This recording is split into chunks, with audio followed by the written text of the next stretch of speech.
Hi, everybody. Thank you, Ben.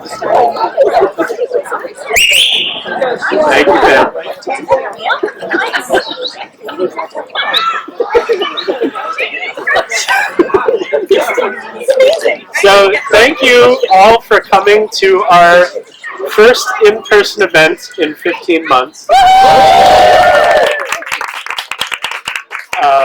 I couldn't pick a better person to have the event with than Rajani, who's been such a huge supporter of our store and whose books are some of our store's absolute favorites.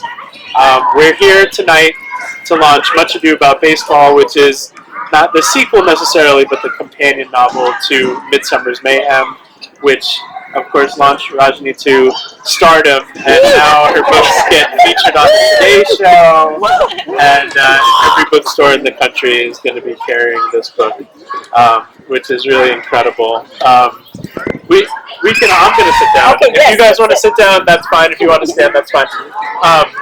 I remember the first time I realized that Rajani was really going to be a big deal outside of my little bubble when in September of 2019, I was all the way across the continent in Kelowna, BC, which, if you look it up, is about an hour and a half flight east of Vancouver in British Columbia in Canada.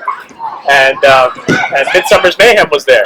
And I turned to the employees at the bookstore and I said, I'm so glad to see that you're carrying this because this is a friend of mine and this book is really good. And they were like, oh, okay. And they turned and they faced it out.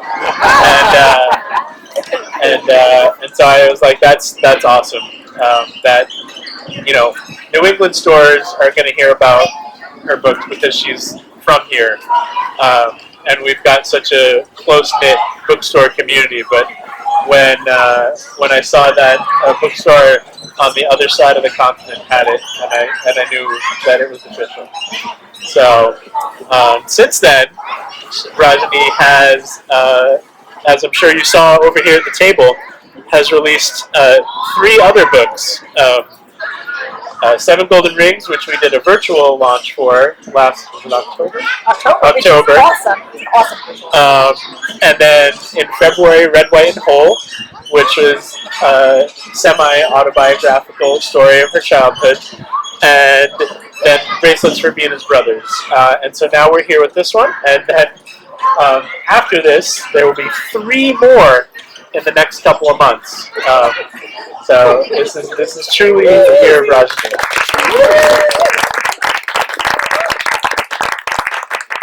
So I'm talking a lot. So I thought you'd want to spend a few minutes talking about your inspiration for the book and all that. Yeah.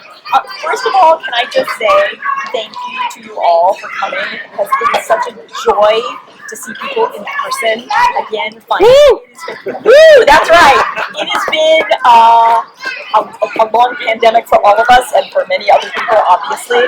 But I would just say that books and people have kept me going during all of this, and it is such a pleasure, such a complete pleasure to be sharing a new book with people that I care about in person instead of just me alone in a room looking at a screen, which is what it's been for all of us for so long. So thank you to all of you for coming.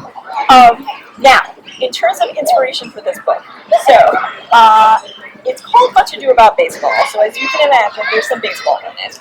Now, yeah, that's right, baseball. Now, I am sorry to disappoint, especially the young people in this audience, but I am not a baseball player myself. I never have been, but I live in a house that is full of baseball lovers. So, when I wrote Midsummer's Mayhem, there's some magical aspects to it, and there's basically a big feud between Titania and Oberon from A Midsummer Night's Dream. And Titania loves sweet things and literature and music and the arts. And Oberon loves salty things, and he also loves sports and math. And so they're arguing over which is better, sweet or salty, sports or arts, that kind of thing. And I just thought it would be, because that's an appropriately like ridiculous thing to be arguing over, right? And the best part of it is that all the kids in this world understand that kind of all these things have a role in our world, right? Like, you know, you can't just only have salty and never have sweet. You can't just have sweet and not salty. And like, why can't we have the arts and science and math and sports and everything together, right? So when I finished Midsummer's Mayhem, I was like, I knew that I had to write this other side with the Team Salty people. And so that's what this book is about. It's set during the same summer as Midsummer's Mayhem in the same town, fictional town of Comedy, Massachusetts, which is suspiciously like Concord, Massachusetts, which is where I'm from. And I knew it was going to involve sports, and I was like, if it's going to have sports, it's got to have baseball, because my husband is probably one of the biggest baseball fans that I've ever known. Like, he's one of those guys that like knows trivia about games that like were played way before he was born, which is kind of disturbing to me, but no, it's okay. I have space in my brain for other things, like, you know, who gave you that sweater? And so he's a huge baseball fan, and then we raised kids who are baseball fans as well, and of course my son is like an enormous baseball fan and played baseball all the way through high school. So there was a lot of baseball in my house, and I was like, even though I didn't play baseball, I feel like I lived a lot of baseball because I was a baseball mom, and like I just went to a lot of games, and I froze, and I also like sweltered, and all of those things, and kind of watched, you know, crazy plays. And I have to say that as a baseball mom, the most nerve-wracking thing was watching the kid pitch. Because I just felt like everyone was looking at him, like, if you're at bat, it's like, okay, whatever, we're going to get another chance. But like, I just feel like the pitching was just like do or die at any moment. Anyway, that was one half of it. But the other half of this book is math and math puzzles. And I was a math fan from a very young age.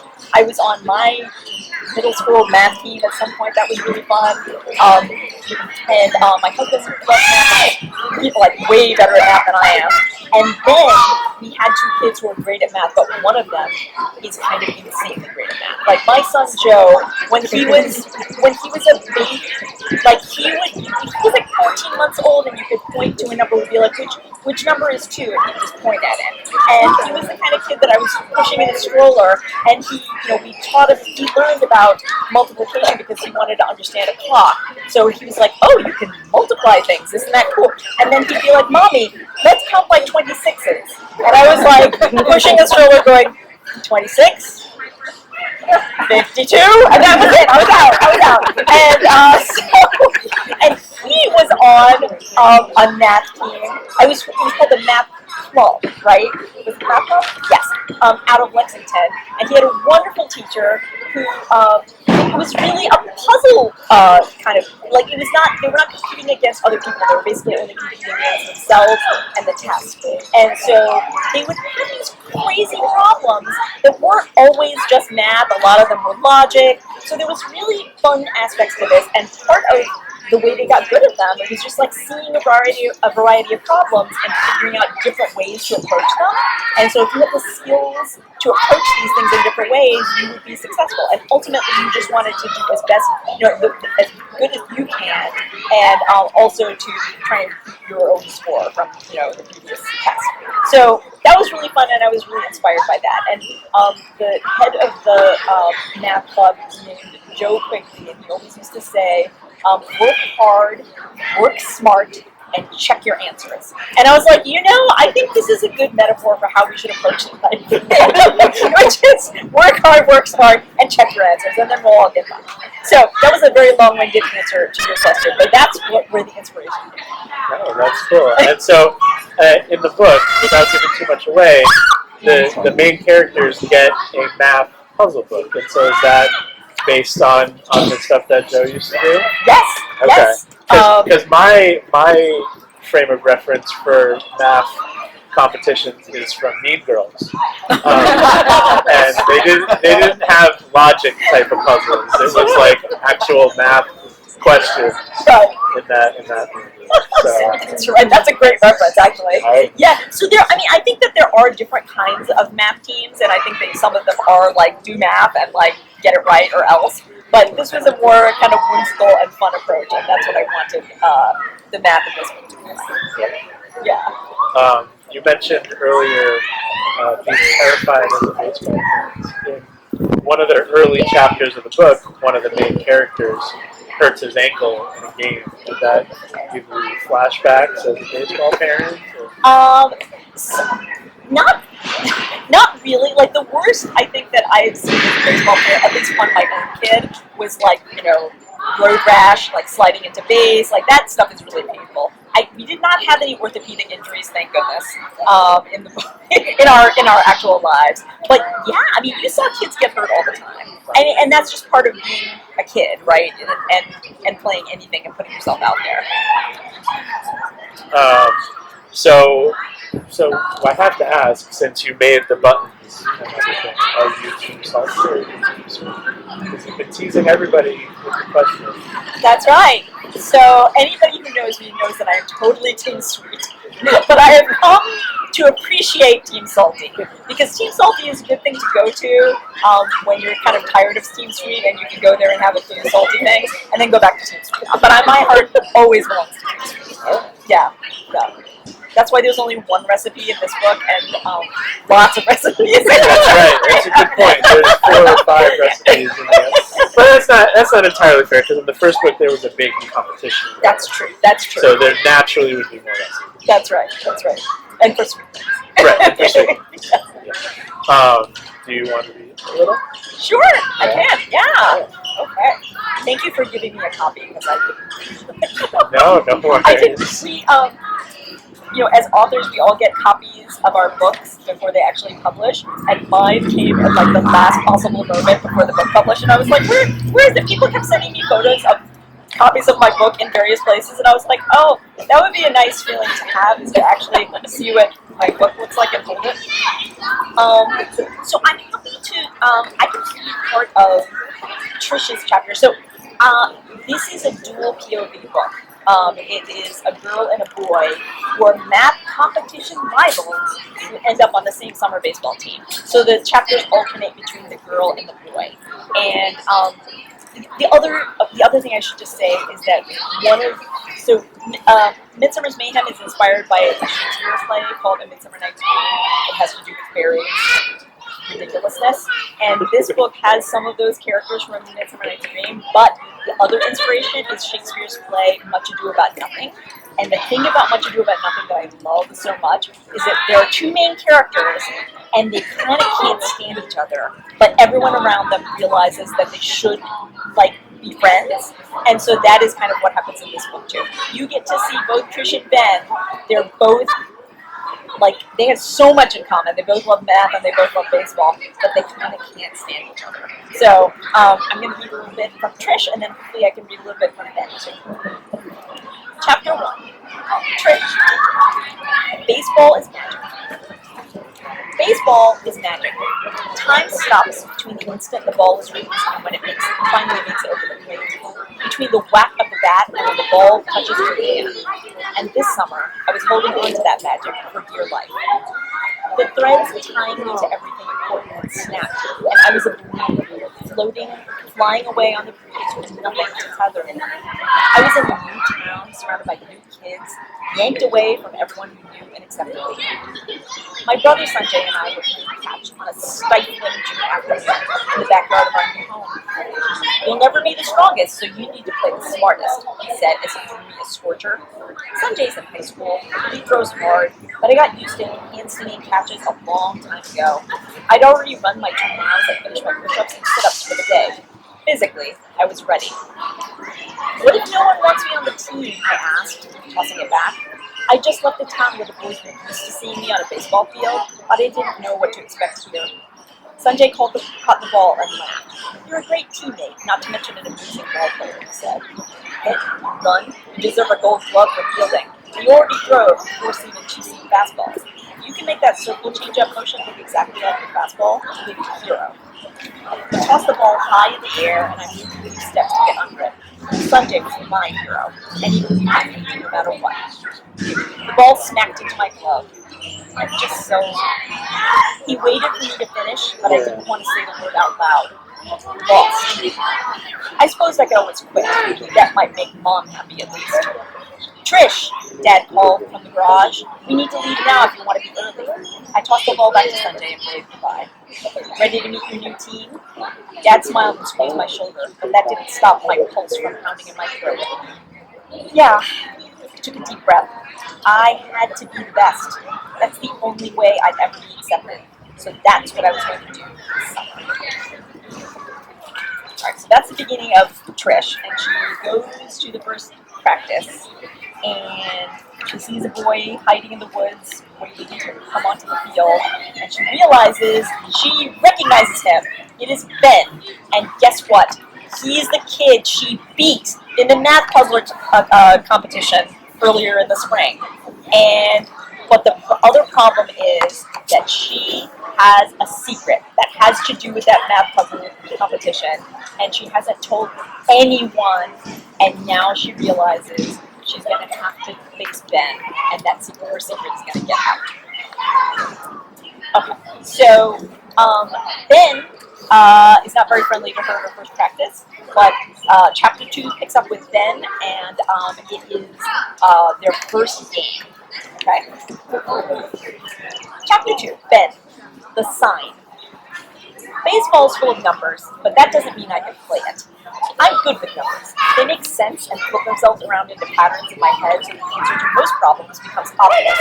Like Mom always says, numbers have sequence and order. Numbers don't lie. Numbers never let you down. Baseball has stats for everything. It has batting averages, OBPs, and ERAs, but nothing clicked into place when I played baseball. Baseball didn't make sense, at least not to me, not anymore. And baseball let me down. Or, I should say, I let baseball down. It was the morning of our first game of the summer. I took the last few bites of the bagel and reluctantly put down my book on the golden ratio. I put baseball off for 2 years, but now I had to play. I let my dog, Bib, lick the last crumbs from my fingers and then bent down to put on my cleats. Bib was a mutt, and to me he was perfect. Ears halfway between rocky and purple, long reddish brown body turning to gray, and a bushy box-like tail that never stopped wagging. Bib bumped his tail against the kitchen floor, laid his paw on my leg, and looked at me hopefully. I scratched him behind his ears and traced the faint white spiral in the soft fur on the top of his head. I'll bring you, boy, but you need to stay in the shade. It's super hot today. I wish there was something I could give him that would make him able to run like he used to before his arthritis kicked in. I freaked out, Viv. I knew there was some way to magically make me awesome. Viv licked my fingers again and rested his chin on me. Dad walked into the kitchen and I ducked to retie my shoe. Ready to go? He asked. I didn't answer right away and started on the second cleat. Yeah, in a few minutes. If we get there early, I'll volunteer to help you coach. Help the coach. I'm going to grab my glove from the shed. Dad slid open the back door and stepped outside. I frowned and hoped you would read into it. Hubby had wanted me to sign up with him for the town summer league, just in case I wanted to play in the next spring. I had no intention of playing in the spring, but Hubby wouldn't let it go. And so we made a bet. If I won the individual prize at the New England Math Puzzler Championship in April, he wouldn't mention baseball again. But if I didn't win, I'd sign up for summer ball. It was low risk because I was the best math student in my whole middle school. But I didn't win. Trish saw that. I still hadn't gotten over my shot. I wasn't going to go back on a bet with my best friend. I thought I'd just go to the first practice, then quit. But then Trish showed up. Once I realized she was on the team, I couldn't let her humiliate me again. I was stuck. So here I was, heading straight toward the last thing in the world I wanted to do. Play ball.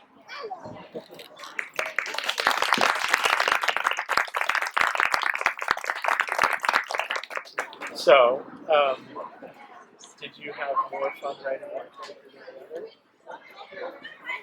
Okay, so I have to admit something. Okay, so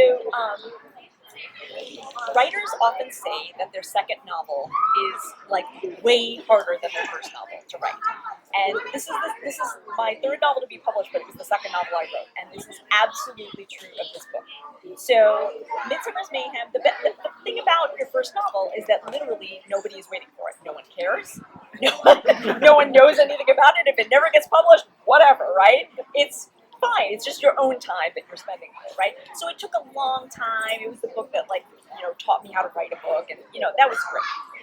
With this book, I was like, okay, so I have one book. Hi. And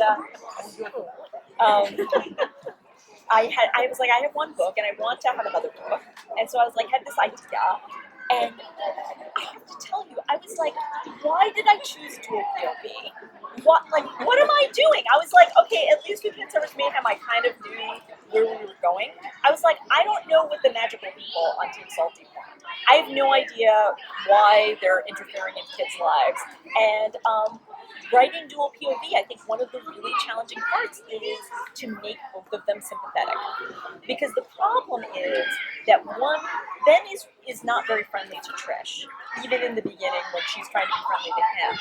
And unless you write it carefully, everyone just hates Ben. And that's not nice. And because I knew he was a sweetheart, and I knew that he was kind of suffering with a lot of pain, but I also didn't want to give everything away at the very beginning, like what was up with him. So I will say that I don't know that I had more fun with one than the other, but I was challenging to write them both well. And was it, so I've heard from a number of different authors, one of the challenging things with the second book is now you've got a deadline, when before you didn't have a deadline. How was that? Yeah, so mainly I was, when you sell a book, sometimes the editor has an option on your second book. So all you need to do to sell your second book is to write a few chapters and a synopsis, which is basically everything that happens in the story, like all the spoilers, everything in there. And so I was like, this is fine.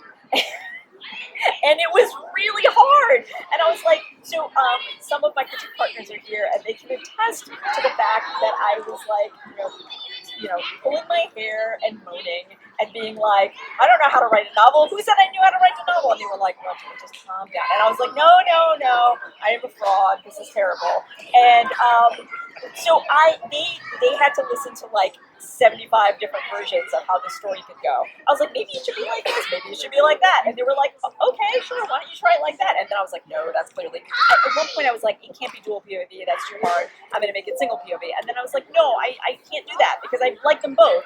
So I went back and forth. But I will tell you, the synopsis, which used to be like my nemesis, the thing that I hated the most, because like, how do you boil an entire novel down into like this one little document? It became my friend, because I was like, if I can figure out in the synopsis what happens in the story and have it make sense and have everybody have the right motivation, then that's it. I've got the story. So I will tell you the truth, and this is not bragging. I wrote that synopsis. I wrote 4 chapters, and I didn't deviate from it when I actually wrote the book. So we sold it based on that, and then I wrote it. I wrote it like I said I would. So I was very happy. That's how you get to write and have books published in 2 years, but not deviating from the synopsis. That's right. Work on the synopsis and make it good, and don't deviate from that thing. So, in the book, the Team Salty and the Team Sweet have their own respective shops. Yes. Did you pull inspiration from any shops around Concord or Acton or Boston when you were constructing them? So, the While Away Cafe in Midsummer's Mayhem, I envisioned it being like having a storefront like the Marketplace Cafe on Main Street in Concord, but only baked goods and only sweet baked goods. And I didn't have a particular, because I don't know of like a only salty snack shop in Concord, but I think that we should. The cheese shop, although they have some sweet things too, and they have a lot of wine. But the other thing is that the cheese shop in Concord is kind of the inspiration for the sponsor of one of the other teams. There's a team from Bridgeton, which is a fictional neighboring town, and it's the Bridgeton Cheese Shop Camemberts, whose slogan is "Cheese always wins," which. I mean, it usually does win in our house. And my children are like, oh my god, that is like such a mom thing to say. But yes, that's me. Yeah, we actually, underneath the brewery, if you go like on the staircase on the other side, there's about to be a cheese shop opening there. Very. Oh my goodness, yes, I know. That's like dangerously close to where the store is. So yeah, absolutely. Yeah. I've had to promise several times not to spend all the store profits. It's an easy thing to do. Yeah. Definitely. Does anyone have questions that they'd like to ask about Rajani or the book or anything like that? Yes.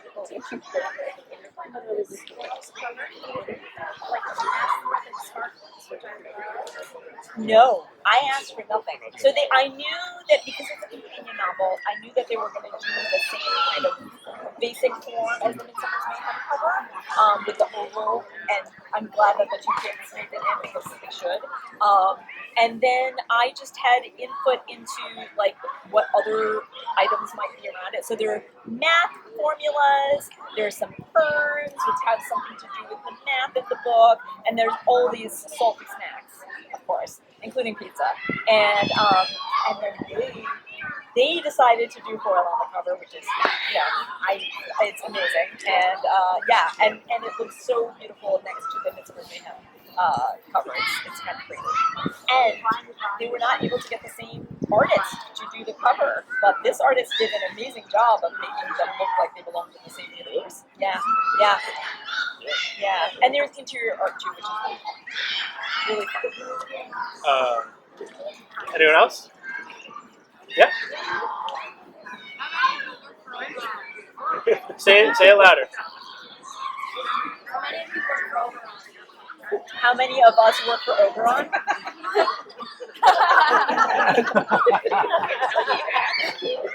We'll find out later.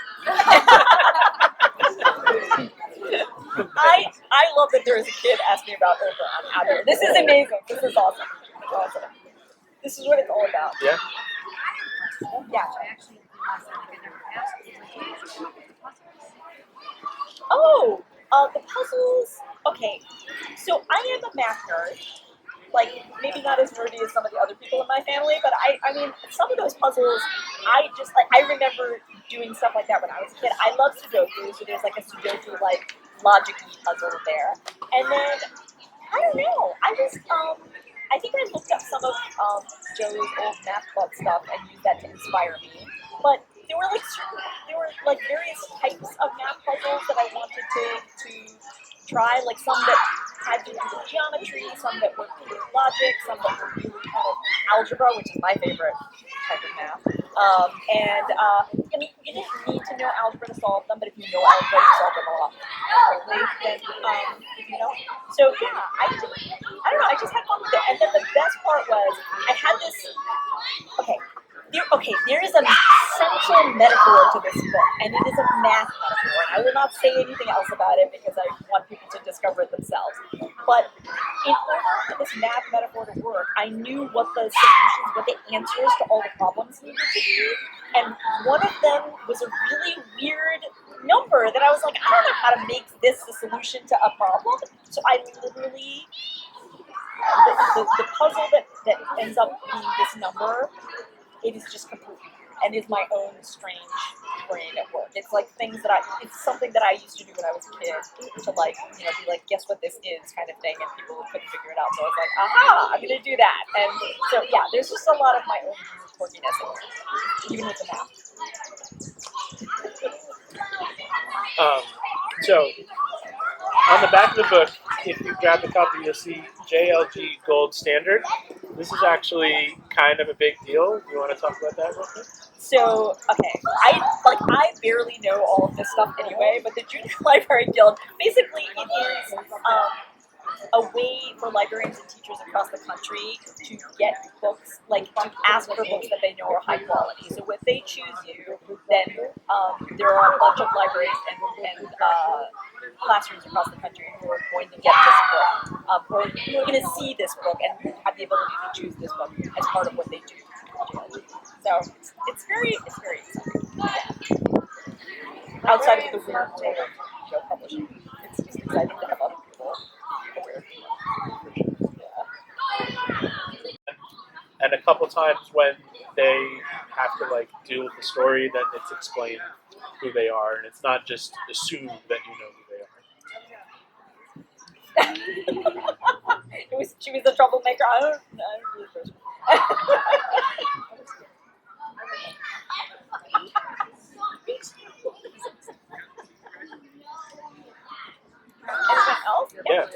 I have two questions. I'll ask the first one. Yes, first one is, Can you talk about writing middle grade picture books and like how you do that at the same time? Like, do you write picture books at midnight and your middle grade in the morning, or like, what's your process? yeah. So, okay, so the question is, because I read, Saturdays are middle grade.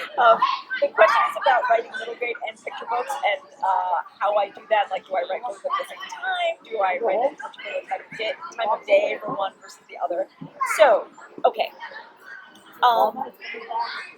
When I first started writing, again as an adult, I didn't intend to write picture books. I only intended to write novels because novels, right? But I was like, oh, but then I took a class in which there were picture books, and I remembered how awesome picture books are too, right? So honestly, I will tell you that I feel like they're very different things because writing a draft of a novel is like a war of attrition where you're just sitting there going, oh man, this is really bad and I don't know what I'm going to do with it, and it's like long, right? And then writing a draft of a picture book, you're like, okay, this is terrible, but like in about 10 minutes it could be something better, right? So it's like, okay. So in a way, so I wrote complete drafts of picture books way sooner than I wrote a complete draft of my first novel. So for me, I feel like a lot of times picture books are a combination of palette cleanser and like brain exercise. I feel like writing picture books is something that every writer should do because in order to tell a story with very few words, you need to make each word count so much. And that's like a different kind of brain exercise than plotting out an entire, 60,000 word book. So every time I would just be exhausted by whatever I was doing with the novel, I would go and be like, oh, I can revise this picture book and like I will accomplish something. So I think I call it productive procrastination, which is like just when you're sick of this, just do that, and it's still getting you somewhere. So then you can come back to this. I have learned in terms of time of day and like practice of writing, I can write a picture book or revise a picture book at any time of day, like whenever. Because I feel like with picture books, the inspiration strikes, and that is the time you must write it. Like, sit in your car, type on your phone, dictate into your phone. That's when it needs to happen because that's when those ideas burst from your brain. With a novel, I find that when I generally outline, like I have a big picture outline, and I kind of have ideas for what I want for each chapter, and then I have to draft it, and my best time for drafting novels is in the morning. So when I'm in the process of drafting a novel, I try to like not schedule things in the morning. I try to have time where I'm just like boom, because by the time I get to like after lunch, my brain is so tired, and there's like email and and work and that kind of stuff that I'm like, forget it, I'm done. But with revising, I feel like I can revise a novel at any time of day also, because I feel like something already exists and trying to like turn it into something else is easier for me than just generating it, if that makes sense. And you had a second question? Oh, my second question was, are you going to write another one about a different Shakespeare play? I know this one just came out. So No. Like, you know how publishing is. You always gotta have something going. Right. So I have an idea. So I'm looking to write this a true Midsummer's Mayhem sequel with all people. So we'll see. We'll see if that works out. And you heard it here first, and it would be The Tempest as the inspiration. So we'll see. Okay, now I said it. I better go write it. Don't put that on social media. Yes. So you now have covered picture books in middle grade, and you think you're going to dip your toe into YA? Oh, the ever dangerous question of am I going to do YA? I have a YA idea, so I think it's probably going to happen, but we'll see.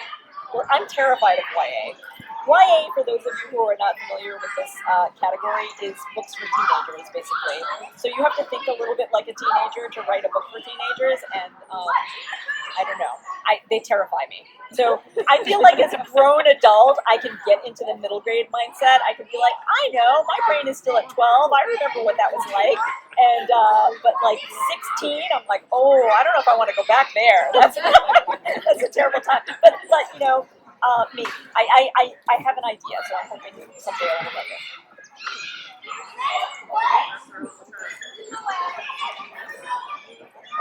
All right. Well, I'm sure Rajani would be happy to sign a copy for you. If you'd like to come purchase one, we'll swing her chair over to the table so she doesn't have to sign them in the air. And thank you all so much for coming. I really appreciate it. So.